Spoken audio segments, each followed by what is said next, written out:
Hey, how's it going? My name is Brian. I live out here in Utah in the Salt Lake County, beautiful state of Utah. And this is my 2002 BMW E39. My dad and I originally picked up this car from a junkyard, actually, the halfway point between Tooele and Salt Lake. He was on his way home and saw it parked on the side of the road, and it was pristine. I mean, had very little rust, just on the quarter, not the quarter panels, but the side skirts of the car. A little bit of bubbled up. You could tell they tried to cover it up already. But other than that, I mean, the interior was flawless. The exterior was flawless. And the junkyard claimed that it had a rod knock. And that's why they wanted to get rid of it for so cheap, just to get it out of their lot. It was on a repossession. And so my dad pulled over, listened to it, and he was a very smart man.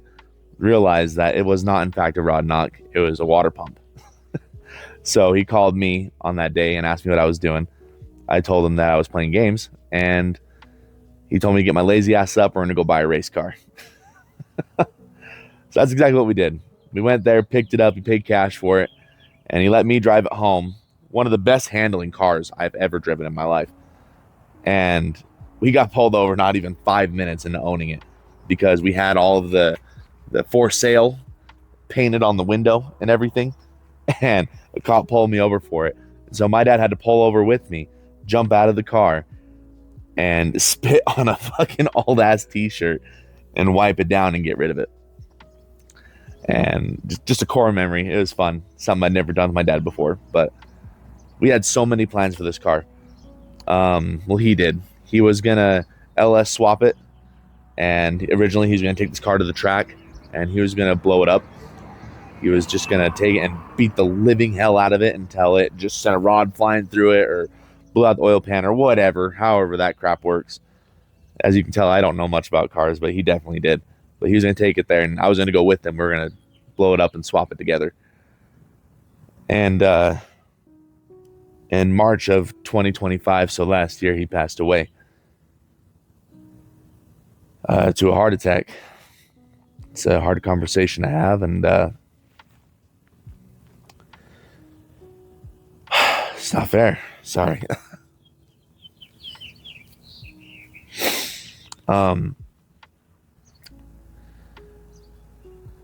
Yeah, we had a lot of plans for this car, and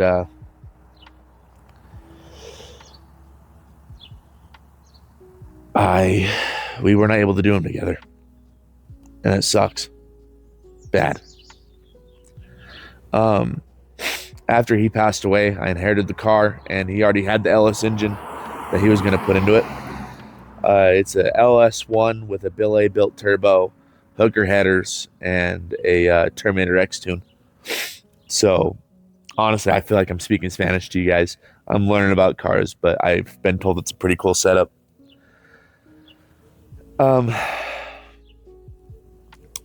Yeah, it was it's a really cool engine.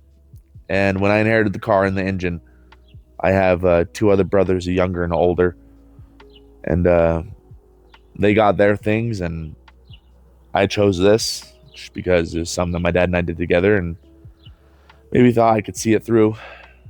Again, I was proud changing the spark plugs on my 2012 Chevy Cruze. Like, it's a little 4-cylinder inline economy turd, and I was proud of that.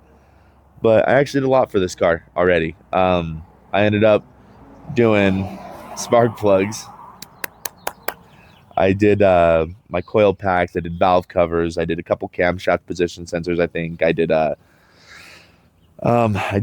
half of my power steering lines because they were all rotted and blowing up one by one. I've done some coolant lines.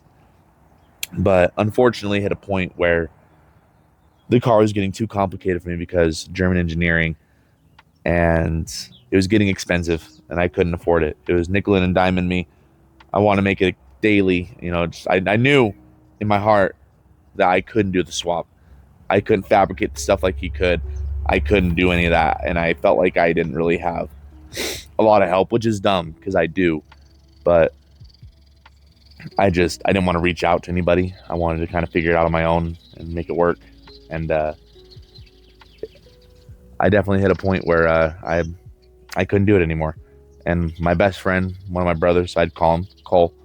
He ended up talking to me about it, and he said that I should probably sell the car because it's gonna bankrupt me. And trying to fix that engine is a nightmare. Everything's wrong with it. It has 230,000 miles on it. And I unfortunately agreed. I thought about posting it up for sale, and literally the same day he hit me up and told me, dude, you're not gonna believe it, but I found a Sicky's fabrication kit to put an LS in that E39. And I was like, no shit, dude. So I looked into it. It's about $3,000 for just the fabrication kit.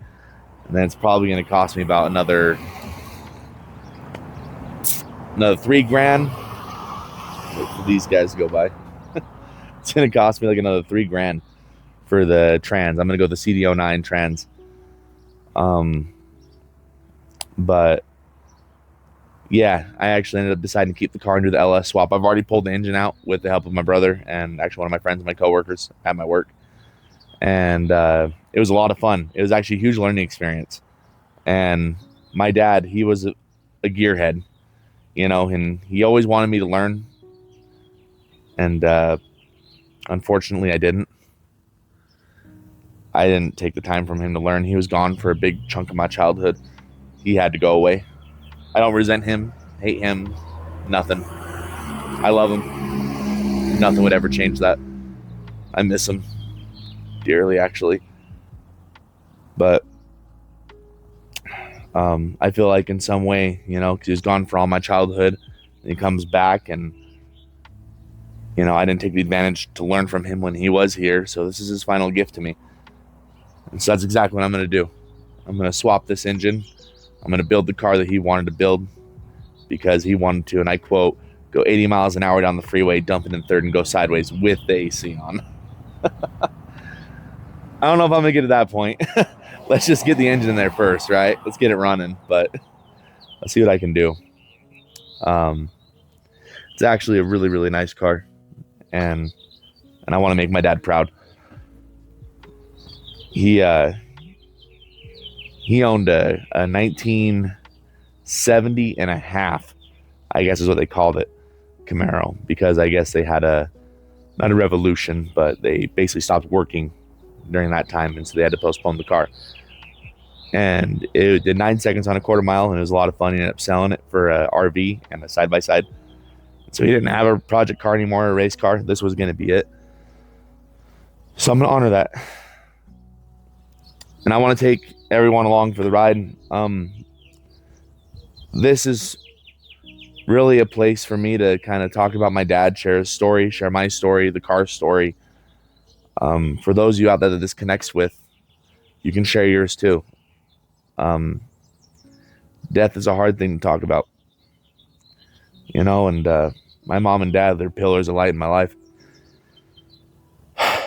Just because my dad's gone doesn't mean that light's gone. It's just a different color. It turns my whole world a different color, but it's still there. And I still try to reflect myself after him, and I'm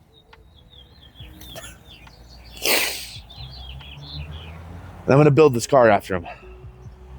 We're going to build a badass car. And I hope that you guys all come along for the ride. Thank you guys so much. I'll post videos as I do things, whether it's big or small. Take it easy. Peace out.